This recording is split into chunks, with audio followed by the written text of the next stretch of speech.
Thanks, Naledi. Top stories: arrests made after violence at a Limpopo chrome mine, and Spain train crash driver formally charged. Good afternoon. 3 people have been arrested in connection with this morning's violence at Xstrata's Thorncliffe chrome mine at Steelpoort in Limpopo. Roads were blockaded, a bus and a truck were burnt, and several vehicles damaged during the protest.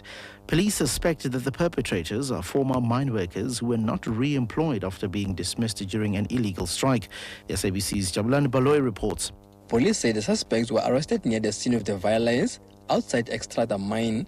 The suspects will face the charge of public violence when they appear in the Skoguna Magistrates Court on Monday next week. Meanwhile, the spokesperson of Workers' and Socialist Party, Elman Mahedi, accuses the Xstrata mine management of refusing to hear the appeals of the dismissed workers. Another workers' union, AMCU, has however distanced itself from the incident. The situation is calm, but there's heavy police presence. For SABC News, I'm Jabulani Baloy. Former Minister of Cooperative Governance and Traditional Affairs, Richard Baloy, has resigned as a Member of Parliament. Baloy was among the 3 ministers who was axed by President Jacob Zuma in the recent cabinet reshuffle. Mercedes Besant reports. When ministers get fired or resign from cabinet, they do not lose their seats as MPs unless they resign or they are recalled by their party. The president appoints his cabinet from among members of the National Assembly. The appointments could include an MP from an opposition party to serve in the president's cabinet or as a deputy minister. But the constitution also allows the president to appoint a minister to his cabinet who is not a member of the National Assembly. Parliament says Richard Baloy tendered his resignation as MP in a letter to Speaker Maxi Sulu on the 10th of July. Spokesperson Luzuko Jacobs says former ministers Tokyo Segwale and Dinapule remain MPs. Mercedes Besant, SABC News, Parliament. The producer of the controversial film Of Good Report still hopes it will be screened in South African theatres.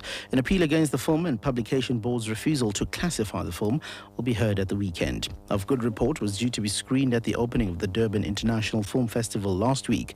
The film tells the story of a teacher falling in love with a girl only to find out that she's an underage pupil at his school.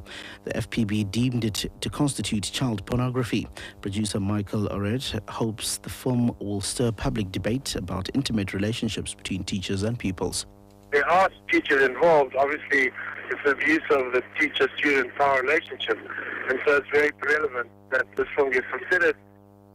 The FPB's refusal to classify the film at the opening of the festival caused widespread controversy. FPB spokesperson Mlimandela Ndamase says a final decision can be expected tomorrow. The Durban International Film Festival has lodged an appeal with the Appeals Tribunal of the Film and Publication Board. The Appeals Tribunal will be sitting tomorrow, which is Saturday the 27th, and we are expecting that they will issue an outcome on the matter on the same day. Further afield, Spanish police have formally detained the driver of a fast-moving train that flew off the tracks on Wednesday, killing at least 78 people. The police say the driver has been detained on a charge of recklessness. A Spanish judge yesterday ordered police to question the hospitalized driver following reports